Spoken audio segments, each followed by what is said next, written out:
What's up, Prize Fight fans? I'm Brian Tong, and we've got a battle where the emotions fuel the fire. It's a prize fight punch-out between Apple's 120 gig iPod Classic and Microsoft's 120 gig Zune. Our judges for this fight are Senior Editor Donald Bell, Senior Associate Editor Jasmine France, and myself. Now we'll take the average of all three judges' scores for each round using decimals rounded to the nearest tenth, and the final prize fight score will be an average of all the rounds. We're going 5 strong. Round 1 is the sexy, which player is good on the eyes. Apple's Classic is no longer the sexiest girl at the party, but its brushed metal and iconic design is, well, still classic. The Zune's not as sexy, but calling it ugly is a little exaggerated, and its screen is almost double the size. The Classic gets a 3.7, and the Zune gets a 3.3. Next round, navigation. The iPod click wheel and menu is one of the slickest interfaces on an MP3 player, but we found the iPod Classic's click wheel wasn't as responsive. The Zune's interface is big and bold, and the Zune touchpad responded to every move and swipe. The Zune gets a 4.3, and the Classic gets a 3.7. You might be surprised, but the Zune takes this round.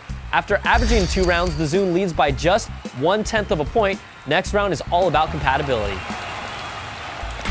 iTunes is Mac and PC compatible. There's no music subscription service option. It has the largest digital music and media catalog, and its range of accessories is unmatched.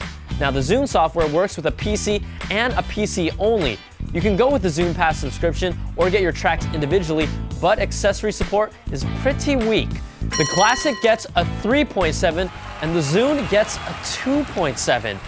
Yikes, that's a pretty low score. Now the next round is about the sound and science.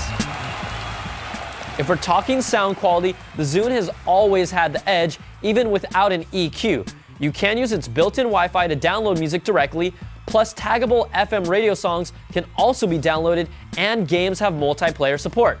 Battery life is where the iPod Classic shines, with about 36 hours of audio and 8 hours of video playback. The Genius feature is nice, but this is basically the iPod of old from 2 years ago. The Zune gets a 4.3 and the iPod gets a 3.3. After averaging 4 rounds, the Zune is just a sliver ahead of the iPod. The final round that decides it is bang for your buck. Both of these guys are $249 for the 120 gig model, and you're really getting a great value. But the iPod Classic just hasn't changed. The Zune is packed with more features, and it's nice to know you won't be left out with future firmware updates either.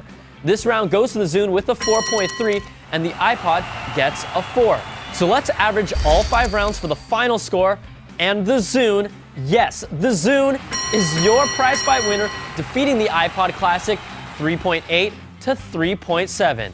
Apple seems happy to keep the Classic the way it is, and the constantly evolving Microsoft Zune is the one who benefits. I'm Brian Tong, thanks for watching, and we'll catch you guys next time on another prize fight. Woo-hoo!